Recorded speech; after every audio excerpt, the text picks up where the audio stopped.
Pagiku cerahku, matahari bersinar, ku gendong tas merahku di pundak. Selamat pagi semua, ku nantikan dirimu di depan kelasku, menantikan kami. Selamat datang di podcast Halo, Hayu Literasi Jangan Galau Melulu. Bersama saya, Rizka Ayu Sanggradela dari Prodi Pendidikan Administrasi Perkantoran A 2018. Podcast ini saya dedikasikan untuk tugas akhir mata kuliah Etika dan Profesi Guru. Halo pendengar setia podcast Halo, gimana nih kabarnya? Semoga sehat-sehat aja ya. Hayo, siapa sih yang gak tahu lagu guruku tersayang? Pasti tahu lah ya. Jadi kangen kan sama masa-masa sekolah? Ngomongin soal sekolah nih, di episode podcast kali ini saya mau membahas tentang seorang pengajar di sekolah. Ya, siapa lagi kalau bukan guru? Eits, tapi di episode ini kita secara khusus membahas tentang guru di masa depan. Kunci pembangunan masa mendatang bagi bangsa Indonesia adalah pendidikan. Kenapa sih harus pendidikan? Sebab dengan pendidikan diharapkan setiap individu dapat meningkatkan kualitas dan mampu berpartisipasi dalam gerak pembangunan. Saat ini kemajuan dan perkembangan semakin cepat ya. Sebagai pendidik, seorang guru dituntut untuk semakin kreatif dalam mengembangkan atau menyajikan materi kepada peserta didik. Bapak Muhammad Nuh, mantan Menteri Pendidikan pada tahun 2009 sampai 2014 mengatakan bahwa konsep pendidikan masa depan perlu memadukan perkembangan ilmu pengetahuan dan kelestarian nilai luhur serta jati diri bangsa. Konsep ini memerlukan penyiapan guru masa depan yang selain canggih dalam teknologi pembelajaran juga berkarakter kuat serta berbudi luhur. Di dalam pembangunan pendidikan, guru menjadi faktor kunci keberhasilan karena guru memiliki kontribusi yang signifikan terhadap pencapaian standar nasional pendidikan. Lalu, apa kabar guru di masa lampau? Pernahkah kita terfikirkan? Di masa lampau, profesi guru tidaklah mudah. Apalagi menjadi guru yang baik, pasti harus memenuhi syarat-syarat kompetensi. Alhasil, menjadi guru bukan menjadi pilihan atau cita-cita atau bahkan impian. Apalagi ditambah dengan masalah ekonomi. Menjadi guru pada masa lampau harus siap dengan penghasilan yang boleh dikatakan pas-pasan. Akhirnya, impian menjadi guru pun semakin menjauh. Banyak sekali contoh guru di masa lalu yang begitu disiplin, tekun dalam mendidik muridnya, bekerja tanpa pamrih, dan dalam sarana prasarana serta metode pembelajaran yang terbatas. Bahkan dalam banyak sekolah hanya diajar oleh satu guru. Bagaimana menurut kalian? Miris bukan? Nah, yang lalu biarlah berlalu dan kita jadikan sebagai pembelajaran. Sekarang, mari kita bahas guru di masa depan.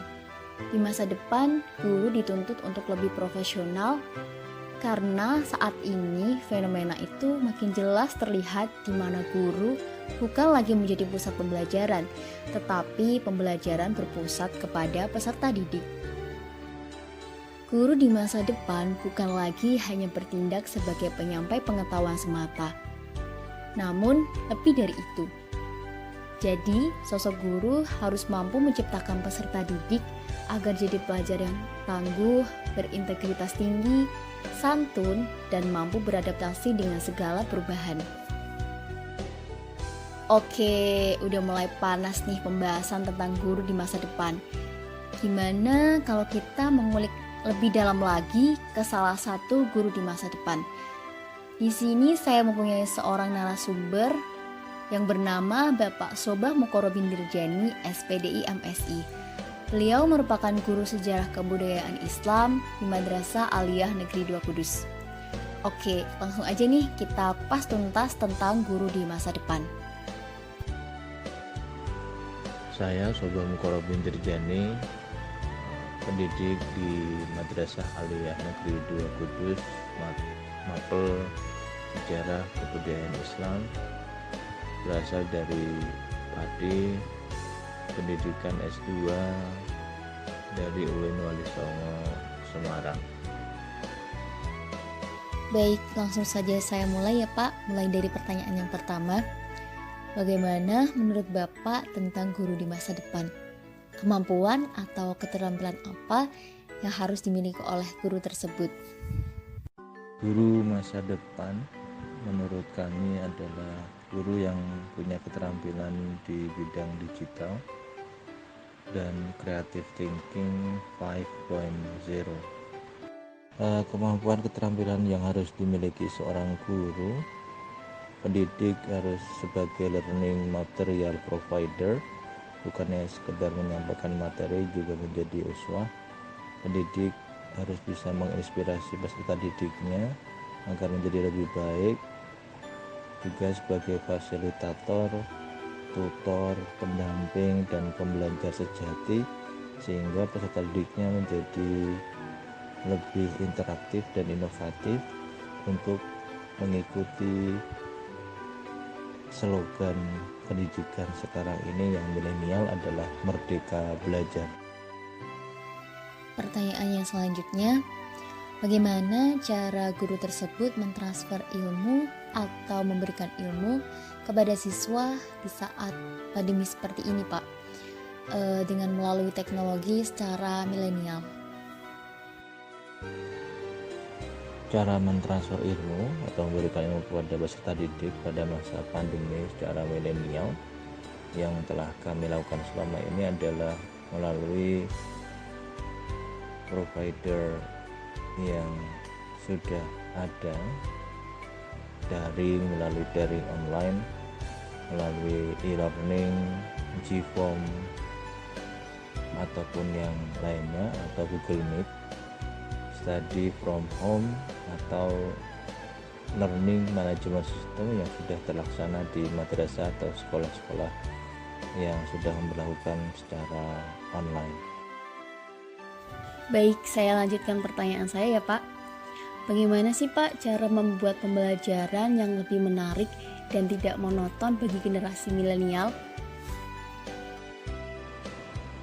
Pembelajaran lebih menarik atau tidak monoton bagi generasi milenial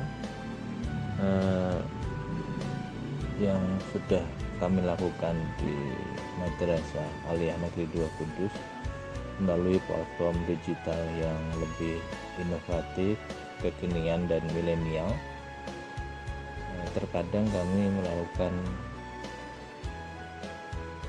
review terlebih dahulu, setelah itu kami upload di YouTube dan peserta didik bisa menonton sekaligus bisa memainkannya, dan melalui aplikasi permainan Play Store itu juga pernah kami lakukan selama 1 tahun kemarin di tahun pelajaran 2020-2021. Lalu, bagaimana cara Bapak untuk memotivasi siswa generasi milenial agar termotivasi belajar yang lebih baik supaya tercapai hasil belajar yang baik pula Pak?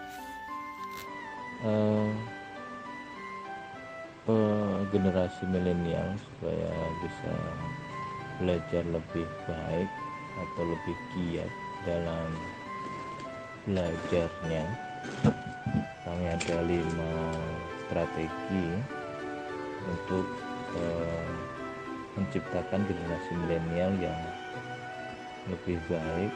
Yang pertama adalah bagaimana kita memperjelas tujuan dan apa yang kita ingin capai di setiap mata pelajaran ataupun sekolah atau madrasah.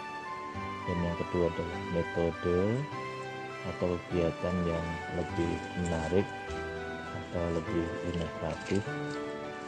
Dan yang ketiga adalah menciptakan suasana belajar yang menyenangkan bagi peserta didik dan pendidik tentunya, dan menciptakan hubungan yang lebih baik terhadap peserta didik maupun pada orang tua peserta didik, sehingga terjadi hubungan yang sinergis antara pendidik dan orang tua peserta didik. Dan yang kelima adalah reward and punishment, artinya ketika ada peserta didik yang mempunyai prestasi kita kasih reward, dan peserta didik yang kurang memberi prestasi kita memberi punishment atau pengurangan nilai. Pertanyaan terakhir dari saya, Pak. Bagaimana agar ketika mengajar tidak lupa menanamkan nilai-nilai akhlak atau karakter yang baik kepada siswa generasi milenial? Bagaimana menanamkan nilai akhlak yang baik bagi generasi milenial?